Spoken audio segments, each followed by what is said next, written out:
கதை ஒரு பிரமுகர். கதை ஆசிரியர் திரு ஜெயகாந்தன் அவர்கள். அது ஒரு கிராமத்து சாலை. அந்த சாலையிலே ஒரு பாழ் மண்டபம். பாழ் மண்டபத்திற்கு எதிரே ஒரு வேலமரம். அந்த வேலமரத்தின் தயவில் அதை பற்றி படர்ந்திருக்கிறது ஏதோ ஒரு காட்டுக்கொடி. காட்டுக்கொடி தண்டு முற்றி தலைக்கிழடு தட்டிவிட்டதால் ஒரு பழுப்பு இலை மட்டும் உதிராமல் பூமியை நோக்கி வரம் கேட்கிறது. தண்டின் வேர்ப்பகுதியை ஒட்டி வேலமரத்தில் ஒரு பொந்து. பொந்து வாயிலில் பழுப்பு இலைக்கு நேர் கீழே ஒரு சிறு மண்ணுருண்டை. மீசையை நீவி விட்டு கொண்டு கம்பீரமான ஆகிருதியுடன் வெளியே வந்தது ஒரு பெரிய கட்டெரும்பு. உலகத்தை பார்த்து ரொம்ப நாள் ஆச்சு என்று முனகிக்கொண்டே ஏகாந்தமான வனத்தில் தன்னிச்சையுடன் திரியும் ஒரு சிங்கத்தைப் போல தலையை ஒரு கோடியிலிருந்து மறு கோடிக்கு திருப்பி உலகத்தை நோட்டம் விட்டது எறும்பு. அவசர அவசரமாய் அதன் எதிரே வந்தது ஒரு சிற்றெரும்பு. என்னடா பயலே, சௌக்கியமா என்று கர்ஜனை புரியும் தோரணையில் சிற்றெரும்பை பார்த்து குசலம் பேசியது கட்டெரும்பு. கேட்ட கேள்விக்கு பதில் கூட சொல்ல முடியாமல் நடுநடுங்கி போய் வந்த வழியை பார்த்து கொண்டு ஓட்டம் பிடித்தது சிற்றெரும்பு. உடம்பில் பயம் இருக்கிறதா?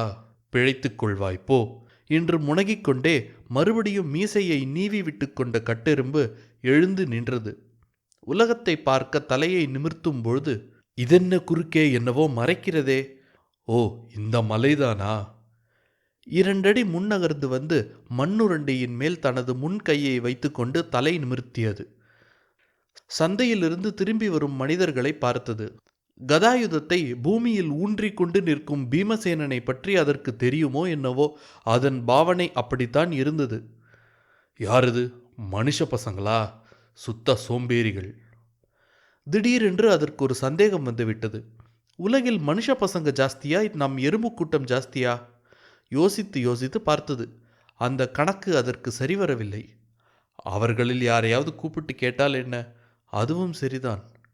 மண்ணுரண்டைக்கு பின்னே நின்று தலையை நீட்டி 2 கைகளையும் உயர்த்தி கொண்டு கடுகு பிளந்தண்ண வாயை திறந்து, ஏ மனுஷ பயல்களா, உங்களில் ஒருவன் இங்கே வாருங்கள் என்று கர்ஜனை புரிந்தது. அவ்வளவுதான். சாலையில் போய்க் கொண்டிருந்த மனிதர்கள் எல்லாம் சிதறி ஓடினர். பாழ் மண்டபத்தில் ஓடி ஒளிந்து கொண்டனர். அடேடே, என்னை கண்டு உங்களுக்கு இவ்வளவு பயமா? அட கோழை பயல்களா என்று கைகளை தட்டி ஆரவாரித்து கொண்டு மண்ணுரண்டியை சுற்றி சுற்றி ஓடி வந்தது கட்டெரும்பு. என்ன இது, இந்த வெயில் காலத்தில் திடீர்னு மழை பிடிச்சிக்கிடுதே.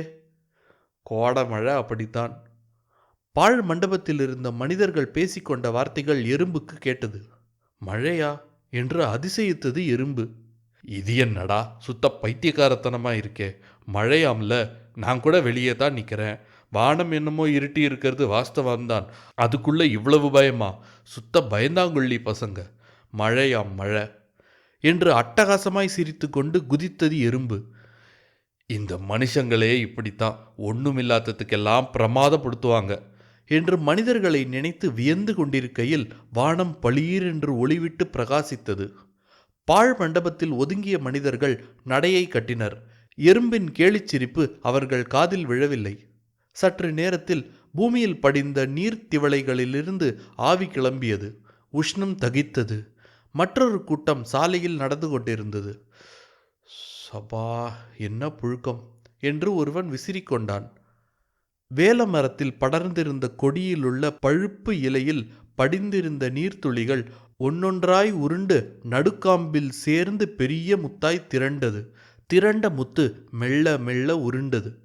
கீழே இருந்த மண்ணுரண்டையின் மீது ஆரோகணித்திருந்த கட்டெரும்பின் தலையில் விழுந்த நீர்முத்தை தொடர்ந்து பழுப்பு இலையும் உதிர்ந்து மண்ணுரண்டையின் மீது விழுந்தது.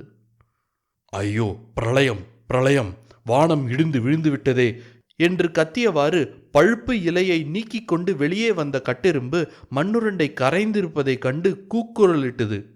அடே மனிதர்களே, பிழைத்து போங்கள், சீக்கிரம் ஓடுங்கள், பிரளயம் வந்து விட்டது, ஓடுங்களடா ஓடுங்கள் என்று அலறியவாறு என்ன செய்வது என்று தெரியாமல் பரபரத்து முன்னும் பின்னும் ஓடியது. அப்பா, என்ன உஷ்ணம் என்று மேல் துண்டை வீசிக்கொண்டு ஒருவன் மரத்தடியில் ஒதுங்கினான். அட பைத்தியக்கார மனிதர்களே, ஒன்றுமில்லாததுக்கெல்லாம் உலகமே புரண்டு விட்டதாக ஓடுகிறீர்களே. இப்பொழுது பேராபத்து விளைந்து விட்ட சமயத்தில் முட்டாள்தனமாக நடந்து கொள்கிறீர்களே. சீச்சி, உங்கள் முகத்தில் விழிக்கக்கூட வெட்கமாயிருக்கிறது. நான் இப்பொழுது எப்படி என்னை பாதுகாத்துக் கொள்வேன்? பிரளயம் வந்துவிடும் போல் இருக்கிறதே என்று கூறியவாறு விழுந்தடித்து ஓடி தனது பொந்துக்குள் போய் புகுந்து கொண்டது கட்டெரும்பு. முற்றும்.